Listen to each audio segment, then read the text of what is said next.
విచిత్రం అంటే దాన్ని ఏం చెప్పాలో నాకు అర్థం కాలేదు. ఈ వ్యవస్థీకృతంగా తయారు చేసేటువంటి ప్రమాదాంశాలు. హిడ్మా నక్సలైట్ నాయకుని చంపేశారు, అనేక మంది నక్సలైట్ నాయకులను చంపారు. కానీ హిడ్మాకు వచ్చినంత పాపులారిటీ చే గువేరాకు వచ్చినంత పాపులారిటీ వచ్చింది. ఆనాడు చే గువేరాకి ఎంత పాపులారిటీ వచ్చింది అంత వచ్చింది. సరే, ఆయన విధానాలు గురించి మేమేమి సమర్థించున్నది వేరు. ఆయన ఎట్టు పట్టుకుని ఎట్టు చంపేసిన తర్వాత విషయం. ఆయన పుట్టక నక్సలైట్ అయినాడా? పుట్టక నక్సలైట్ కాలే. పుట్టక దొంగలవుతారా?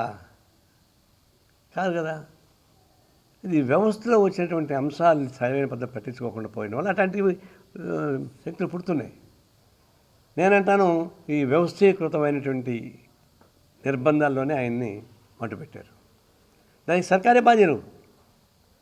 ఈ గవర్నమెంట్లోనే చేసేటువంటి అనేక వికృత రూపాల ప్రతిఫలంగా హిడ్మా లాంటి వాడు పైకి వస్తే అట్లాంటి చంపడం అనేది గవర్నమెంట్ సర్కారీ హత్యలు అవి.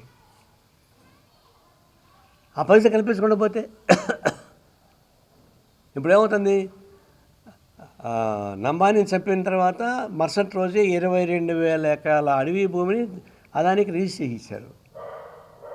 ఇప్పుడు హిడ్మాని చంపిన 3వ రోజే దాదాపు ఇంకొక 20,000 ఎకరాల ల్యాండ్ని ఇస్తున్నారు. ఇప్పుడు అడవిలో వాళ్ళకి రక్షణ లేదు, అడవికి రక్షణ లేదు. ఇప్పుడు గిరిజనులకు కాదు రక్షణ, అడవికి రక్షణ లేదు. వాళ్ళు హ్యాపీగా ఉన్నారు కార్పొరేట్ కంపెనీస్. ఇంకా మాకు భయమే లేదు, హాయిగా మేము అడవినంత ఆక్రమించుకోవచ్చు అని చెప్పేసి అని మొదలుపెట్టేసి అప్పుడే కలప నిర్ణయం మొదలుపెట్టేశారు. ఇది ఒకటి. ఇంకొక వ్యవసాయాన్ని సృష్టించింది ఒకరిని, ఐబొమ్మ రవిని. ఇది కూడా వ్యవస్థాకృతమైనటువంటి అంశాలను భాగం. అది అసలు ఒక సమితి అంతే.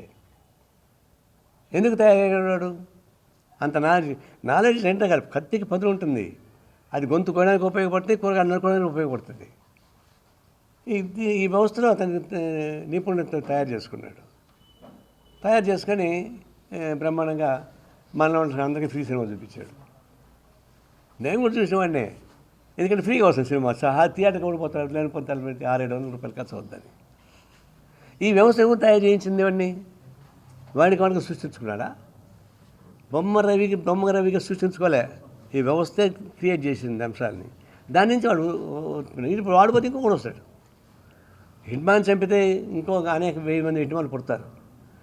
బొమ్మ రవిని చంపితే జైల్లో వేస్తే ఇంకో కొంతమంది పుడతారు.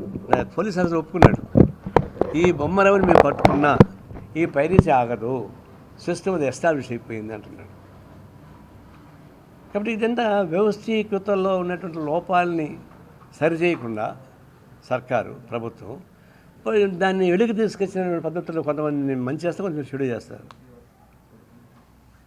అది ఒకటి వేళతో పోవాలంటే వ్యవస్థ లోపల ప్రారంభం, దానికి ఆలోచించట్లేదు ఎవరు. చాలామంది అంటుంటారు, వాడు అంటాడు సినిమా వాడు కార్పొరేట్ వాడు వాడిని వృద్ధి చేయండి అంటున్నారు. ఒక్క బొమ్మ రవిని వృద్ధి ఇస్తే జరిగేదేం లేదు. కానీ ఈ సినిమా మాఫియా వాళ్ళని వృద్ధి ఇస్తే సమాజం ఉపయోగపడుతుంది.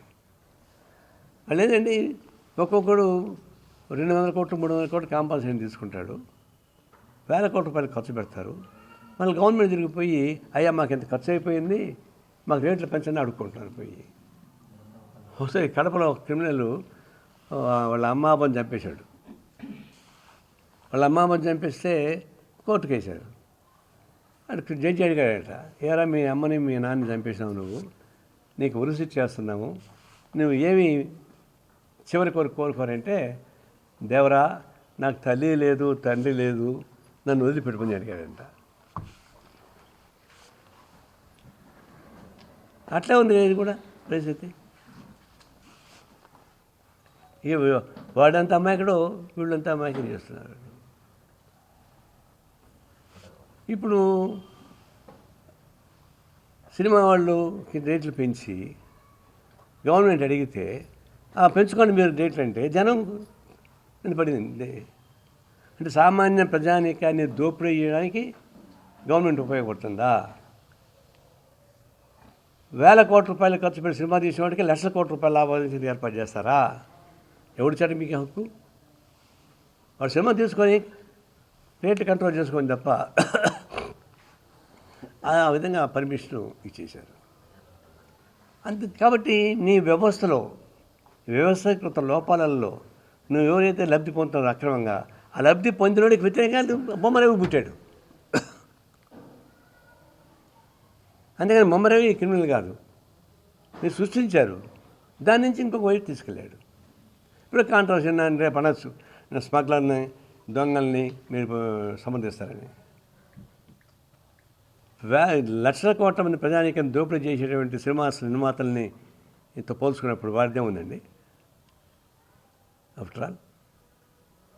కాబట్టి ఈ వ్యవస్థీకృత లోపాలని సంబంధించేటువంటి పద్ధతుల గవర్నమెంట్ నడిచేంతకాలం హిడ్మా లాంటి వాళ్ళు పుడతారు, బొమ్మ ఐరవ లాంటి వాళ్ళు పుడతారు. దాన్ని ఆపడం మీ చేత కాదు. దీన్ని దృష్టిలో పెట్టుకొని సరి చేయాలి తప్ప ఇదేదో రకరకాల పద్ధతుల్లో మీరు మాట్లాడుతూ ఉంటే అది అయ్యే పని కాదు. గంజాయి బ్యాచ్ ఎక్కువైపోయింది. అది మొదటి చెప్తున్నాను. నిన్న కూడా సిపిఎం నాయకుని చంపేశారు గంజాయి బ్యాచ్. అదాని వ్యాపారం జరిగినంత నాళ్ళు గంజాయి ఆగదు. నేను నిరూపిస్తా కావాలంటే. ముంద్రా పోర్ట్ ఉంది గుజరాత్లో, అది అదానిది. ముంద్రా పోర్టు కేంద్రం. అటు ఆఫ్ఘనిస్తాన్ నుంచి పాకిస్తాన్ నుంచి టెర్రరిస్ట్ అంతా కలిసి గంజాయిని ఎక్స్పోర్ట్ చేసి ఆ కేంద్రంలో పెడతారు. అక్కడి నుంచి అతని నీటి మార్గంగా అతన్ని అంత సరఫరా చేస్తాడు. ఎందుకు తీసుకుంటున్నాడు అనుకున్నావు? ముంద్రా పోర్టు సముద్రం నిర్బంధం ఉంది. మరి గంగవరం పోర్టు ఆయనే కొనుక్కున్నాడు, కృష్ణవరం పోర్టు ఆయనే కొనుక్కున్నాడు, మచిలీపట్నం పోర్టు ఆయనకే అవుతా ఉంది, ఇంకా కొత్త పోర్టు ఇంకోటి ఆయనకి వస్తుంది. చివరికి ఏడాడో పాండిచేరిలో ఉన్నటువంటి చిన్న పోర్టు అది కూడా దబాయించి లాక్కున్నాడు, బ్లాక్మెయిల్ చేసి. ఎందుకు? రోడ్డు మార్గంగా గంజాయి సరఫరా అయితే పట్టుకుంటారు, సముద్ర మార్గంగా అయితే పట్టుకోవడం సాధ్యం కాదు. కాబట్టి మెయిన్ బోన్ ఎక్కడ, మైలపరికీరు ఊపిరి ఎక్కడ ఉందంటే 7 సముద్రాలు దాటి 7 కొండలు దాటి ఒక మర్రి చెట్టు మీద ఒక చిలక ఉంది, ఆ చిలకలో ఉంటుంది చెప్పేసి మనకు చెప్పారు. ఆ చిలకను పట్టుకుంటే మొత్తం పోతుంది. ఇప్పుడు ఆ చిలక ఎవరంటే అదాని పట్టుకుంటే ఎఫెక్ట్ ఎవరికి వస్తుంది? మోడీ పోతాడు. ఎందుకు? ఆయనే కదా మొత్తం సహకరించేది. కాబట్టి ఈ గంజాయిని గురించి మీరు ఎన్ని మాట్లాడినా, ఎన్ని మంది సీట్లు వేశారండి? తెలంగాణ గవర్నమెంట్ సీట్లు వేసింది, ఆంధ్ర గవర్నమెంట్ సీట్లు వేసింది. ఆ సీట్లు వేస్తారు కానీ సీట్కి పవర్ ఏంటి? వాళ్ళు ఎంక్వైరీ చేసి గవర్నమెంట్కి ఇచ్చేస్తారు, మీ ఇష్టం అని. వాళ్ళకి హక్కులే ఉండవు. అదే జ్యుడిషియల్ ఎంక్వైరీ అయితే వాళ్ళకి హక్కులు ఉంటాయి. అది చేయరు పొరపాటు కూడా. ఎందుకంటే వీళ్ళే కదా, ఏ పార్టీ అధికారం ఉన్నా కూడా ఈ దొంగలు దానిలో ఉంటారు. ఎర్రచంద్రం స్మగ్లింగ్లో కానీ, గంజాయి స్మగ్లింగ్లో కానీ వాళ్ళే అధికార పార్టీ వాళ్ళు ఉంటారు. ఇప్పుడు అధికార పార్టీ కలిసి ఉన్నారు ఇప్పుడు ఈ దొంగతనం చేయడానికి. నేను ఇట్లా చేశాను, నువ్వు ఇట్లా చేసుకోమని చెప్తున్నారు. అందువల్ల సిట్టు విచారణ జరిపిస్తుంది, పోలీసులు పట్టుకుంటారు. ఎట్లుంటుందంటే, మేము వరదైపాళ్యంలో ఒక స్మగ్లర్ ఉన్నాడు, సత్యవేడులో బియ్యం స్మగ్లర్. ఆయన ఇల్లు తోలుతుంటాడు. మేము ఒకసారి పట్టుకుంటే గందరగోళం అయింది, ఏమో అయింది. వారానికి ఒక లారీ ఆయన చెప్తారట, ఆ స్మగ్లరే వారానికి పోలీసులు చెప్తే ఏ వారం ఈ లారీ పోతామని పట్టుకోమంటారట. ఆ లారీ పట్టుకుంటారు, పేపర్లు వచ్చేస్తుంది. స్మగ్లర్ని పట్టుకున్నాం, బియ్యాన్ని పట్టుకున్నాం, సీజ్ చేసాం, వచ్చేస్తుంది. మిగతా 6 రోజులు పోతూనే ఉంటాయి. ఒక లోడ్ పట్టుకుంటాడు, 100 లోడ్లు పోతూనే ఉంటాయి. ఏమని అడిగితే ఏమంటే, ఒక లోడ్ పోతే పోను సార్, నాకు 100 రోజులు తోలకుండా పోలీసు వాళ్ళకి ఏంటి, మేము వాళ్ళు గట్టిగా పట్టుకుంటామని చెప్పేసి మేము అటాక్ చేసే లారీని బట్టి పేదవాళ్ళకి పనిచేస్తాం. అర్ధరాత్రి పనిచేస్తే పొద్దున రౌడీస్ మాఫియా గ్యాంగ్ అంతా మా మీదకి వచ్చింది. నేను ఆడే ఉన్న వరదైపాలెం, నేను కోదండరామరెడ్డి టీ తాగుతున్నాం. వచ్చేసరి ఒక 20 మంది చైన్లు కత్తులు తీసుకున్నాం పైకి సడన్గా.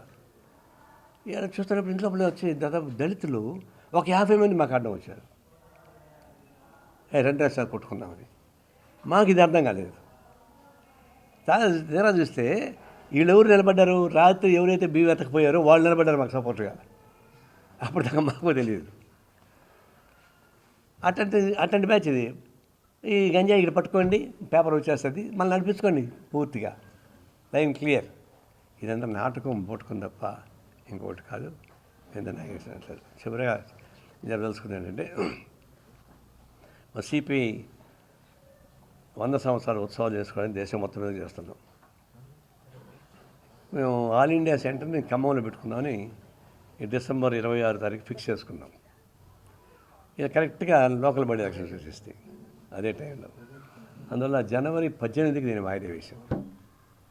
జనవరి 18కి జాతీయ స్థాయిలో అందరూ వాడికి వస్తారు. కమ్యూనిస్ట్ పార్టీ 100 ఏళ్ళుగా చేసేటువంటి చరిత్ర, దాని గురించి మాట్లాడుకుంటాం. కమ్యూనిస్ట్ పార్టీ బలోపేతం చేయడానికి ఉపయోగపడే ఏర్పాట్లు జరుగుతాయి. ఈ కార్యం జరుగుతూ ఉన్నాయి. అయితే సమస్య ఎక్కడ వస్తుంది? ఒకవైపు ఎక్స్పోజ్ చేస్తున్నారు. బీహార్ ఎలక్షన్స్ అయితే పోలింగ్కి కౌంటింగ్కి మధ్య 3 లక్షల ఓట్లు ఎక్స్ట్రా వచ్చాయి. అది లెక్కలంతా బయటపడ్డాయి. కౌంటింగ్ మామూలుగా ఏంటి, కౌంటింగ్ అయితే ఆ రోజు సాయంత్రానికే ప్రకటించాలి. వీళ్ళు 1 వారం టైం తీసుకుంటున్నారు. అయినా సరే కౌంటింగ్ లెక్కకి పోలింగ్ లెక్కకి 3 లక్షలు తేడా. అంటే ఆ 3 లక్షల ఓట్లు ఎక్కడెక్కడ కలిసినాయి? ఎన్ని సీట్లు వాళ్ళు ఫీల్డ్ చేయొచ్చు? పాపం రాహుల్ గాంధీ నెత్తికి నోరు పెట్టి కొట్టుకున్నాడు, తిరిగాడు, బాగా ఎక్స్పోజ్ చేశాడు. ఆయన ఏం కాలే. అంటే వ్యవస్థ కట్టుదిట్టం చేసేశారు. ఎన్నికల కమిషన్ ఏమీ చేయలేవు. మోడీ కనసంలో ఉంటుంది తప్ప ఇంకొకటి పరిష్కారం లేదు. ఇవన్నీ సమస్యలు వస్తున్నాయి. రాజకీయంగా ఇంకా గట్టిగా ఫైట్ చేయాల్సిన అవసరం ఉంది. దురదృష్టవశాత్తు వామపక్షాలు బలహీన పడిన వల్ల ఈ నష్టం. అదే వామపక్షాలు బలంగా ఉంటే గవర్నమెంట్ నిలవేసేవాడు. 60 మంది పార్లమెంట్ ఉన్నప్పుడు గవర్నమెంట్ని గడగడలాడించాం. గడగడ అంటే బ్లాక్మెయిల్ చేయడం కాదు, ప్రజా సమస్యలపైన స్పందింపజేసాం. ఇప్పుడు అట్లేరు. వీళ్ళు వాళ్ళు కలిసిపోయి చేస్తారు. కాంగ్రెస్ పార్టీ బలహీనపడడం ఒక నష్టం, వామపక్షాలు బలహీనపడడం ఒక నష్టం దేశానికి. దీన్ని సర్దించుకోవాల్సిన అవసరం ఉందని మేము దానికోసం ప్రయత్నం చేస్తున్నాం.